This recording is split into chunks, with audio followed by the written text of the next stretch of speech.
اعوذ باللہ من الشیطان الرجیم بسم اللہ الرحمن الرحیم الحمدللہ رب العالمین اللہم صلی علی محمد وعلی آل محمد وبارک وسلم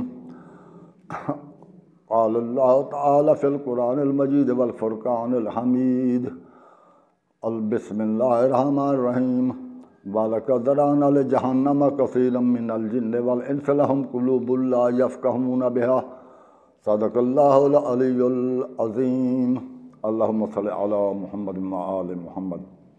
حضرات، میں ابن الخیر سید البخشا تسنیم ضلع مظفر گڑھ کی تحصیل کوٹندو کے دیہات میں رہنے والا ہوں۔ میں آپ کی خدمت میں انٹرنیٹ پر پہلی بار حاضر ہو رہا ہوں۔ آپ نے بھی دیکھا ہے اور میں بھی یہ دیکھ رہا ہوں کہ اس دنیا میں بہت سے اختلافات پیدا ہوتے ہیں، اور ان اختلافات کی جو ان میں کون حق پر ہوتا ہے اور کون غلطی پر ہوتا ہے وہ یا تو خود بھی نہیں سمجھ سکتے، اگر وہ خود سمجھتے ہیں مگر ایک فریق ان میں سے بے ایمان ہوتا ہے تو فیصلہ کرنے والے نہیں سمجھ سکتے۔ بہت سے اختلافات ہیں، مگر ان اختلافات کے علاوہ یہ مذہبی اختلافات جو ہیں یہ بہت زیادہ ہیں، اور ان اختلافات کی وجہ سے مسلمان جو ہیں وہ مختلف طبقات میں تقسیم ہو گئے ہیں۔ کوئی اہل حدیث ہے تو اہل حدیث کے بھی عالم ہیں، وہ بھی اپنے طور پر اپنے مذہب کی حقانیت ثابت کرنے پر ایڑی چوٹی کا زور لگا رہے ہیں۔ ان اہل حدیث علماء کی بھی ایک جماعت بھی ہے، عوام کی ایک جماعت ان علماء کے پیچھے ہے، وہ بھی اپنے آپ کو اور ان علماء کو حق پر سمجھتے ہیں۔ اور دوسری بات یہ ہے کہ جو مطلب ہے دوسرے وہ ہے، کوئی دیوبندی ہے تو کوئی بریلوی ہے تو کوئی شیعہ ہے، غور دے کہ ہر مکتب فکر ہر طبقے کے اپنے اپنے عالم ہیں، اور ہر طبقے کے پیچھے لوگ لگے ہوئے ہیں، اور ان ہر ایک یعنی مولویوں کی اپنی اپنی پارٹیاں بن گئی ہیں۔ وہ اپنی ہر شخص اپنی پارٹی کو حق بجانب کہہ رہا ہے، اس کی وجہ یہ ہے، مگر یہ سب کے سب حق پر نہیں ہیں۔ وہ خود کچھ بھی کہتے رہیں، مگر میں یہ نہیں کہتا کہ تفرقہ پیدا کرو، لڑو، یہ نہیں، کیونکہ ہر شخص جو جہاں ہے وہ سمجھتا ہے میں حق پر ہوں، تو اس لیے انہیں سمجھانے کی ضرورت ہے اور سمجھنے کی ضرورت ہے۔ تفرقہ یا لڑائی یہ تو بالکل مناسب نہیں ہے، کیونکہ بہرحال میں یہ سمجھتا ہوں کہ یہ اختلاف اور عوام بھی نہیں سمجھ سکتے۔ اس کی وجہ یہ ہے کہ عوام میں خود علماء میں سوچنے کی، فکر کرنے کی اہلیت نہیں ہے۔ تو قرآن مجید نے اللہ رب العزت نے جس نے مسلمانوں پر نماز فرض کی ہے، جس نے مسلمانوں پر یہ فرض کیا ہے کہ روزے فرض کیے ہیں، حج فرض کیا ہے، زکوٰۃ فرض کی ہے، مختلف امور انجام دینے کا جس اللہ نے حکم دیا ہے، جس اللہ نے یہ فرمایا ہے کہ دیکھیں برائی نہیں کرنا، اگر ہم اللہ کی فرما برداری میں نماز پڑھتے ہیں، روزہ رکھتے ہیں، زکوٰۃ دیتے ہیں، حج کرتے ہیں، تو اسی اللہ نے سورۃ اعراف پارہ 9 یعنی پارہ نمبر 9 سورۃ اعراف کی آیت نمبر 179 میں فرمایا ہے وَلَقَدْ ذَرَأْنَا لِجَهَنَّمَ كَثِيرًا مِّنَ الْجِنِّ وَالْإِنسِ لَهُمْ قُلُوبٌ لَّا يَفْقَهُونَ بِهَا۔ ہم نے کثیر جن اور انسان اس جہنم کے لیے پیدا کیا ہے۔ ان کی یا اللہ ان کی غلطی کیا تھی، ان کا گناہ کیا تھا؟ اللہ نے اس آیت میں کوئی گناہ شمار نہیں کیا، اگر گناہ ہے تو یہی گناہ شمار کیا کہ ان کو دل دیے تھے مگر وہ سوچتے نہ تھے۔ غالب یعنی کہ نہ سوچنا، بغیر سوچے سمجھے کسی کی شخصیت پر اعتبار کر کے اس کی بات کو تسلیم کر لینا، یہ ایک شرک بھی ہے اور یہی گناہ عظیم ہے۔ تو اللہ اس لیے جہنم داخل کر دے گا۔ اگر ہم کسی مولوی کی، کسی عالم کی بات بغیر سوچے سمجھے تسلیم کر لیں تو اس کا مقصد ہے کہ ہم نے اس عالم کو، اس مولوی کو گویا نبی کا درجہ دے دیا ہے۔ ایک نبی ہے یا ایک اللہ ہے یا نبی ہے، جس کی بات کو اس لیے نہیں سوچا جاتا کہ آیا یہ صحیح ہے یا غلط، بلکہ اس کی حکمت کو تو معلوم کرنے کے لیے سوچا جاتا ہے، مگر اس کی صحت یا عدم صحت پر غور کرنے والا تو پھر کافر ہو جائے گا، کیونکہ اللہ اور رسول کی بات جو ہوتی ہے اس کو جس طرح وہ فرمائیں، جو حکم کریں، بغیر سوچے سمجھے تسلیم کرنا ہوتا ہے۔ مگر اللہ اور رسول کے علاوہ اور کوئی کسی کی بات کو بغیر سوچے سمجھے تسلیم کرے گا تو وہ گویا اللہ کے بندوں کو گویا اللہ یا نبی کا مقام دے رہا ہے۔ تو اس لیے جو ہم دیگر کسی سوائے نبی اور اللہ کے اور یا کوئی معصوم بندے جو ہیں ان کے سوا اور جس کی بھی بات سنیں گے اس کے متعلق ہمیں سوچنا ہوگا کہ آیا اس نے سچ کہا یا غلط کہا، یہ صحیح ہے یا غلط ہے، اس میں نقصان ہے یا فائدہ ہے۔ ہم سوچیں گے، اگر نقصان ہوگا تو عمل نہ کریں گے، اگر فائدہ ہوگا عمل کریں گے، اگر شریعت کے مطابق اس کی بات صحیح ہوگی تو عمل کریں گے۔ تو قرآن مجید کی سورۃ زمر آیت نمبر 18 میں بھی اللہ تعالیٰ نے یہی فرمایا ہے کہ میرے ان بندوں کو خوشخبری دے دو۔ دیکھو نا، میں نے آیت نمبر بھی بتا دیا ہے اور سورت بھی بتا دیا ہے، آپ بھی اپنے گھر میں قرآن اٹھا کر دیکھ سکتے ہیں کہ اللہ نے فرمایا ہے میرے ان بندوں کو خوشخبری دے دو جو بات کو سنتے ہیں اور پھر اچھی بات ہو تو عمل کرتے ہیں۔ ایسے لوگ ہیں، یہی دانا لوگ ہیں اور یہی ہدایت یافتہ ہیں۔ تو اس لیے سوچنا عدل قرآن لازمی ہوا۔ جس طرح ہم سمجھتے ہیں کہ اللہ نے نماز کا حکم دیا ہے کہ یا ایھا الذین آمنوا اقیموا الصلاۃ ولا تکونوا من المشرکین، ایمان والو نماز پڑھو مشرک نہ بنو، اسی طرح اسی اللہ نے یہ حکم دیا ہے کہ دیکھیں اگر سوچا نہ گیا، اللہ فرما رہے ہیں سورۃ اعراف کی آیت نمبر 179 میں کہ ہم نے تو ان کو دل دیے تھے مگر وہ سوچتے نہ تھے، اس جرم کی پاداش میں انہیں جہنم داخل کر دیا جائے گا۔ تو سوچنا ضروری ہے، مگر میں سمجھتا ہوں کہ اس میں کسی کا قصور نہیں ہے۔ بہت کم لوگ ہیں جو وہ بیچارے جانتے نہیں کہ سوچنے کا طریقہ کیا ہے، کس طرح سوچنا ہے۔ تو میں اب یہی بات اپنے تمام دوستوں کو اور اپنے جوانوں کو یہی بات یا یہی علم پڑھانا چاہتا ہوں۔ یہ بھی ایک علم ہے جس علم کے ذریعے سوچا جا سکتا ہے کہ وہ کیسے سوچنا ہے ہم نے۔ تو مہربانی کر کے میری ویڈیو کو شیئر کریں اور سبسکرائب کریں، اسے کوئی فضول نہ سمجھیں۔ وہ آپ کو لطف نہیں آئے گا، کیوں نہیں آئے گا لطف؟ یہ کوئی قصہ کہانی نہیں ہے کہ قصہ کہانی سننے والے تو یہ سوچتے ہیں کہ آگے آگے دیکھیے کیا نتیجہ نکلتا ہے، اور یہ کوئی اس کے علاوہ یہ آپس میں مناظرہ ہوتا تب بھی آپ دلچسپی لیتے، کیونکہ مناظرے کو لوگ ایک کشتی سمجھ کر سنتے ہیں کہ دیکھیں کون ہارتا ہے کون جیتتا ہے، مگر یہ ایک خالص علم ہے، اور اس لیے علم حاصل کرنے کے لیے دل و دماغ کو مجبور کر کے توجہ دینا پڑتی ہے تاکہ علم حاصل ہو۔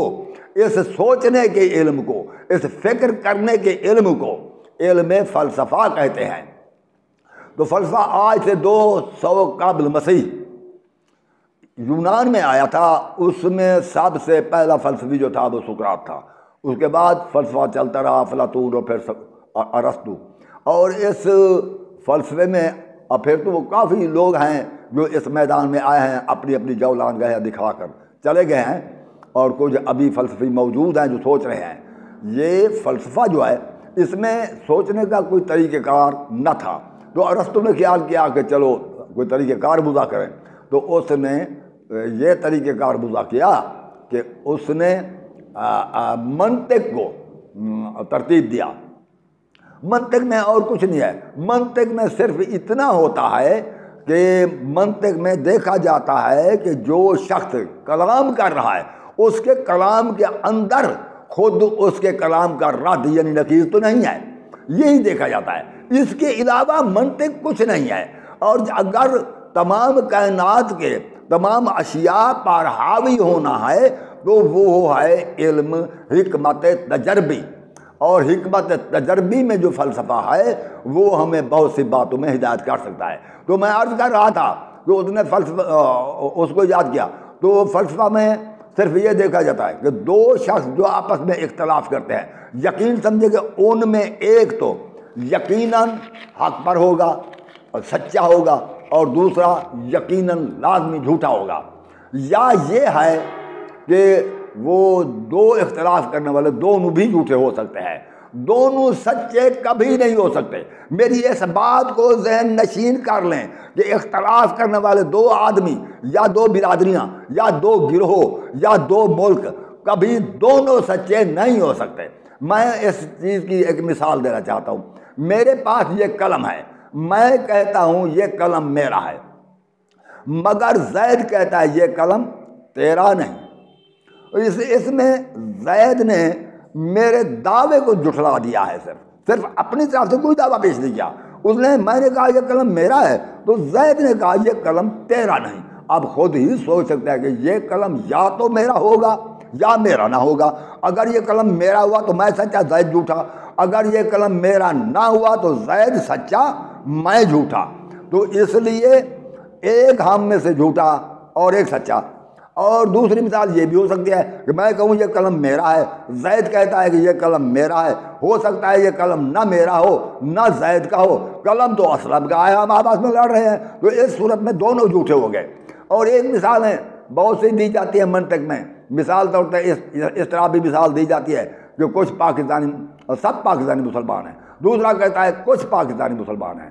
تو اس کا مطلب یعنی پہلے جو میں نے قلم کی مثال دیا اور زید کی اور اپنی، اسے تضاد عین کہتے ہیں، اور دوسرا ہے تضاد تحتانی یا تحقیمی۔ اس میں یہ ہے کہ ایک شخص کہتا ہے کہ سارے پاکستانی مسلمان ہیں، دوسرا کہتا ہے کہ کچھ پاکستانی مسلمان ہیں، حالانکہ اس میں بظاہر نفی تو معلوم نہیں ہو رہی، مگر جب اس نے کہا، پہلے نے کہا سب پاکستانی مسلمان ہیں، اس نے تو سب کو کہہ دیا، اور دوسرے نے کہا کچھ، تو اس کا مطلب ہے کہ کچھ مسلمان نہیں ہیں، کچھ پاکستانی مسلمان ہیں تو کچھ پاکستانی مسلمان نہیں ہیں۔ تو اس میں بھی ایک سچا اور ایک جھوٹا ہوگا۔ اگر سارے مسلمان ہیں، جو کہہ رہا ہے کچھ مسلمان نہیں، وہ جھوٹا ہے۔ اگر کچھ لوگ پاکستانی مسلمان نہیں ہیں تو جو کہہ رہا ہے کہ سارے مسلمان، وہ جھوٹا ہے۔ ان میں بھی ایک جھوٹا ایک سچا۔ ہمیشہ فلسفے میں جہاں آپ غور کرتے رہیں، سوچتے رہیں، میں بات کو زیادہ طول نہیں دینا چاہتا، ہمیشہ یہی ہوگا کہ ایک سچا ایک جھوٹا یا دونوں جھوٹے، کبھی دونوں سچے نہیں ہو سکتے۔ عقل ایسا فیصلہ کرتی ہے جیسے کسی چیز کو ترازو میں تولا جائے، یہ تو ہے منطق۔ اس کے علاوہ جو حکمت تجربی کی بات ہے، اور منطق میں ایک اور چیز بھی ہے، وہ یہ ہے کہ منطق میں جنس، نو، جنس الاجناس، پہلی چیز ہے جنس الاجناس، جنس، نو اور قسم، اس طرح اشیاء کی تقسیم کی جاتی ہے۔ مثال کے طور پر سمجھا دیتے ہیں، بہت سی تعداد کثیر کو جنس الاجناس کہتے ہیں، پھر اس میں سے کچھ تعداد کو الگ کر کے جنس کہتے ہیں، پھر اس سے اور تھوڑی تعداد کو الگ کر کے نو کہتے ہیں۔ جنس، مثال طور پر میں مثال دے رہا ہوں کہ یہ پوری دنیا کو، یہ پوری مادی دنیا کو ہم جنس الاجناس مقرر کرتے ہیں، کہتے ہیں یہ جنس الاجناس ہے۔ پھر ہم اس کو 3 جنسوں میں تقسیم کریں گے، یعنی ٹھوس، مائع، گیس، یہ 3 مطلب ہے وہ جنس ہیں۔ یا ہم یہ کہہ سکتے ہیں کہ جاندار اور غیر جاندار، اس طرح 2 جنسوں میں تقسیم کر دیا۔ تو غیر جاندار میں تو پتھر، لوہا، سونا، چاندی، معدنیات، مٹی وغیرہ سب آ جاتے ہیں، اور جاندار میں صرف نباتات اور حیوانات آتے ہیں۔ تو جاندار بھی ایک جنس ہے۔ تو جنس الاجناس تھی، پوری دنیا کو جنس الاجناس قرار دے کر اس کو 3 جنسوں میں یا 2 جنسوں میں تقسیم کیا، اور پھر ہم جاندار و بے جان اشیاء میں، اور پھر جاندار اشیاء جو ہیں ان کو بھی ایک جنس قرار دے کر ان کو 2 جنسوں میں تقسیم کیا۔ کس چیز میں؟ یعنی کہ نباتات اور حیوانات، یہ 2 جنسیں ہیں۔ پھر حیوانات کو 2 انواع میں تقسیم کیا۔ دیکھیں یہ ہوتا ہے کہ جب ایک جنس ہوتی ہے، اس جنس میں یعنی جنس الاجناس ہوتی ہے، اس میں بہت سی چیزیں، تمام چیزوں میں بہت سی صفات مشترکہ پائی جاتے ہیں، اسے جنس الاجناس کہتے ہیں۔ مثال کے طور پر میں نے دنیا کو جنس الاجناس کہا، تمام دنیا مادی ہے۔ جب یہ پوری دنیا مادی ہے تو مادے کی ایک صفت ہے کہ مادہ خلا کی طرف حرکت کرتا ہے، مادہ قابل فنا نہیں، مادہ قابل تغیر ہے، اور مادہ جو ہے ایک دوسرے کی طرف کشش کرتا ہے، مادہ ایک دوسرے کو دفع کرتا ہے، یعنی اس مادے میں جو ہے کشش بھی ہوتی ہے، یعنی قوت جاذبہ بھی ہوتی ہے، قوت دافع بھی ہوتی ہے، یعنی ایک دوسرے کی طرف کشش بھی کرتا ہے اور ایک دوسرے کو دفع بھی کرتا ہے، اور یہ خلا کی طرف حرکت کرتا ہے، مادہ جگہ گھیرتا ہے۔ یہ تمام، چونکہ یہ جو صفات ہیں دنیا کی تمام اشیاء میں پائی جاتی ہیں، یہ صفات مشترکہ ہے۔ پھر ہم نے جب اس کو دو اجناس میں تقسیم کیا، یعنی جاندار غیر جاندار، اب یہ سوچ لیں کہ جانداروں میں وہ صفات ہوں گی جو غیر جاندار میں بھی ہیں، کیونکہ ان کی جنس جو ہے یہ دونوں جنس الاجناس سے ہے، وہ صفات جانداروں میں بھی ہوں گی، مگر جانداروں میں کچھ نئی صفات، کچھ زائد نئی صفات ہوں گی، جس کی وجہ سے یہ اس جنس الاجناس سے علیحدہ جنس قائم ہوئی۔ تو وہ نئی صفات جو ہوں گی وہ صفات کیسی ہوں گی؟ ادنا نہیں بلکہ صفات تفضیلیہ، وہ جاندار بے جان مادے کی نسبت زیادہ فضیلت رکھتے ہوں گے، ان میں کچھ صفات تفضیلیہ زائد ہوں گی، تب تو وہ ایک علیحدہ جنس قرار ہوں گے۔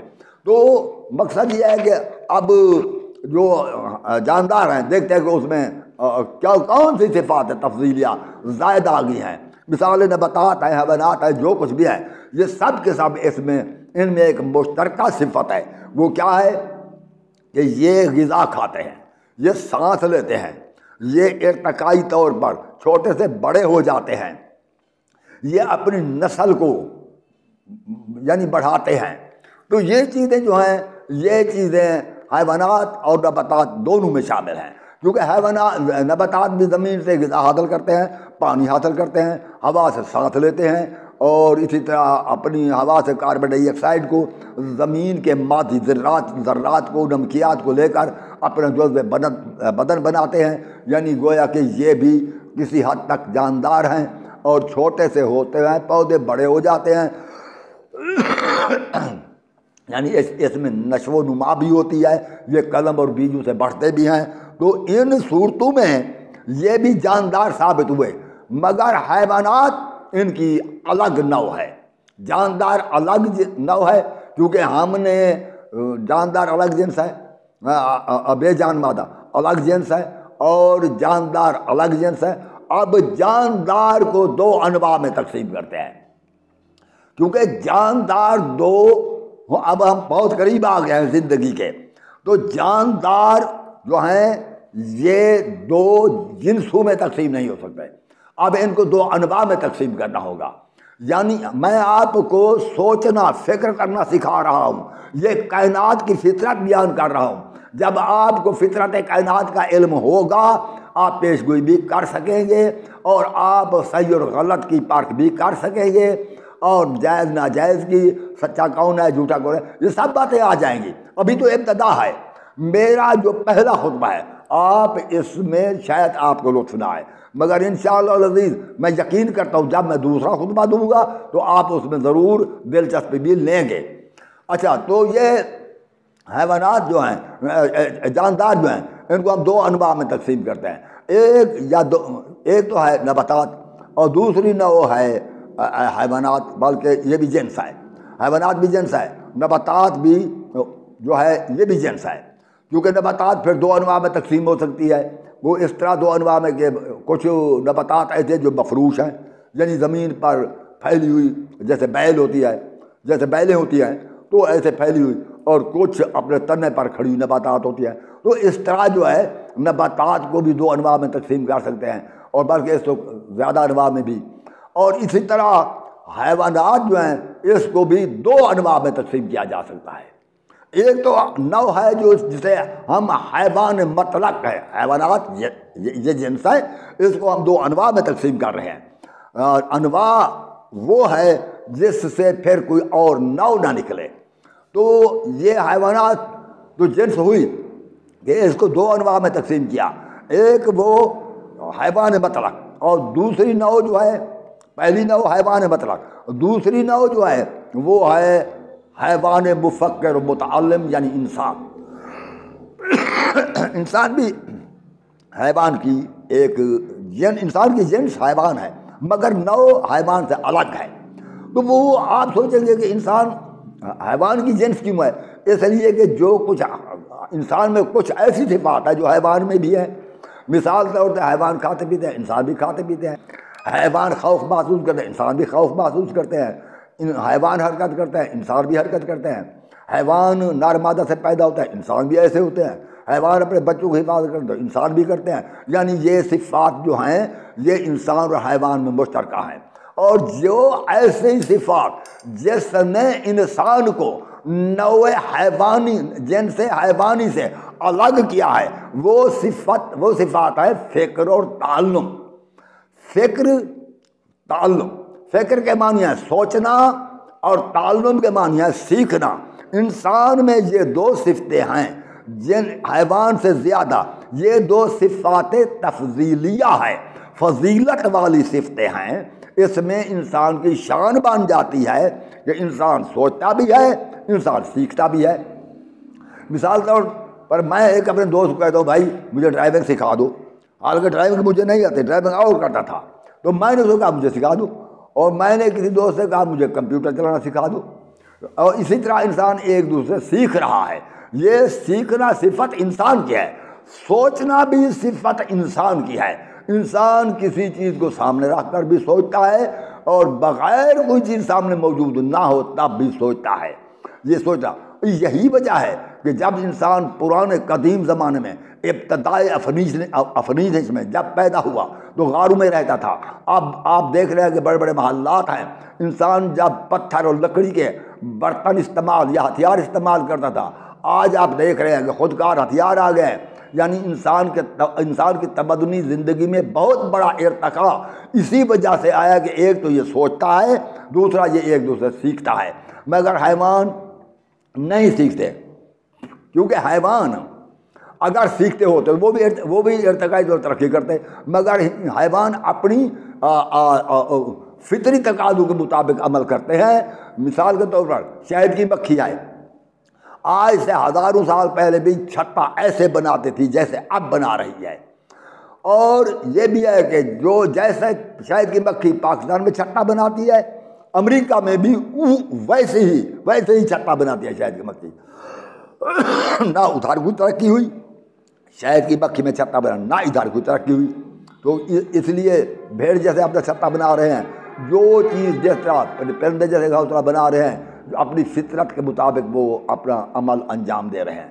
صرف انسان ہے یہ سوچتا ہے اور سیکھتا ہے اور آگے قدم بڑھاتا ہے۔ تو میں عرض کر رہا تھا کہ انسان کی صفت ہے سوچنا اور سیکھنا۔ جو انسان سوچتا نہیں وہ سوچتا ہے میں نے نہیں سوچنا۔ اگر دین کے متعلق سوچے گا تو مولوی جو کہے گا میں عمل کروں گا۔ اگر سیاست کے متعلق سوچے گا تو گودا وڈیرا سیاستدان سوچے گا میں تو عمل کروں گا۔ مجھے نہیں سوچنا، اگر مجھے سوچنا تو بس یہ سوچ رہا ہے میں روٹی کماؤں۔ اور روٹی تو حیوان بھی آخر کھا رہے ہیں، وہ بھی تو غذا کھاتے ہیں، اپنی غذا اپنی خواہش کو تلاش کرتے ہیں۔ اب پہلے میں ایک عرض کر دوں، پہلے قدیم فلاسفہ نے انسان کی تعریف کی تھی کہ انسان حیوان ناطق ہے، مگر بعد میں آنے والے معاصرین نے سوچا، یعنی آج کل کے دور کے جو فلاسفہ ہیں، آج سے 50 60 70 سال پہلے کے فلاسفہ، انہوں نے سوچا کہ اگر ہم انسان کی یہ تعریف کرتے ہیں کہ یہ حیوان ناطق ہے تو گنگے اس تعریف سے خارج ہو جاتے ہیں۔ اس لیے انہوں نے انسان کی یہ تعریف کی کہ انسان حیوان عاقل ہے، مگر یہ حیوان عاقل انسان کو کہنا یہ بھی انسانیت کی تضلیل ہے، کیونکہ عقل تو حیوان بھی رکھتے ہیں، عقل حیوان بھی رکھتے ہیں۔ تو انسان بھی اگر حیوان عاقل کہوں تو پھر تو حیوان کے ساتھ مل گیا، جس طرح عقل رکھتے ہیں حیوان۔ میں آپ کو چیونٹی کی مثال دیتا ہوں، آپ کبھی چیونٹی کے بل کو غور سے دیکھیں، یہ وہاں جس زمین پر یہ بل بناتی ہے، یہ زمین میں اس جگہ کو بل بنانے کا انتخاب کرتی ہے جو اس زمین میں سب سے اونچی جگہ ہو، وہاں بل بناتی ہے۔ پھر اس سب سے اونچی جگہ پر بل بنا کر چیونٹی پھر اپنے بل کے آگے بند باندھتی ہے تاکہ بارش کا پانی بھی بل کے اندر نہ ہو. زمین میں پانی آئے تو اونچی جگہ پر نہ آئے کیونکہ اس کا بل اونچی جگہ پر ہوتا ہے. اور پھر بل کے آگے بند باندھتی ہے تاکہ اس اونچی جگہ پر بھی کچھ پانی برسے تو اس کے بل کے اندر نہ آئے. دوسری چیز یہ ہے کہ یہ چیونٹی اپنے بل کے 3 پورشن بناتی ہے، 3 حصے. ایک نچلے حصے میں ملکہ اور شاہ مور رہتے ہیں جن کا کام ہے وہ انڈے دیتے رہتے ہیں اور وہ ان سے بچے نکالتے رہتے ہیں. اور درمیانی حصے میں چیونٹیاں اپنی خوراک جمع کرتی ہیں. اوپر والے حصے میں بل کے پہرے دار و مزدور ہوتے ہیں. یہ 3 پورشن وہ قائم کرتے ہیں اور اپنی خوراک وہ دانہ جو جمع کرتی ہے اس دانے کو کبھی آپ نے دیکھا ہوگا تو وہ دل کر دلیا بنا کر رکھتی ہے کیونکہ اگر نمی پہنچ سے میری خوراک خراب نہ ہو جائے. تو اس کے علاوہ چیونٹی دور دور سے اپنے لیے دانہ تلاش کر کے واپس بل پر آ جاتی ہے. تو عقل تو وہ بھی رکھتی ہے نہ وہ راستہ بھولتی ہے. خوراک کے دور میں خوراک بھی جمع کرتی ہے اور اپنے خوراک کے تحفظ سے ڈال کر بھی رکھتی ہے. کوئی کیڑا وغیرہ بیل میں داخل نہیں ہونے دیتی، پہرے دار سے باہر دیتے ہیں. یہ سارا کام اور چیونٹیوں پر ملکہ اور شاہ مور حکومت بھی کرتے ہیں. ان کی حکومت و نظم و نسق بھی ہوتا ہے اور اس چیونٹی کا ذکر قرآن مجید کی صورت نمل میں بھی ہے. تو یہ چیونٹیاں جب چیونٹی عقل رکھتے ہیں تو تمام حیوانات عقل رکھتے ہیں. تو عقل جو رکھتے ہیں حیوان بھی، تو انسان کو اگر حیوان عقل کہا جائے تو عقل سارے رکھتے ہیں. یہ تعریف ناقص ہے. تو اس لیے میں نے انسان کی یہ تعریف کی ہے کہ انسان حیوان مفکر و متعلم ہے، سوچنے والا ہے اور ایک دوسرے سے سیکھنے والا ہے. میں آج اپنی تقریر کی یہیں پر ختم کرتا ہوں. کل انشاءاللہ العزیز ہماری بحث علم پر ہوگی.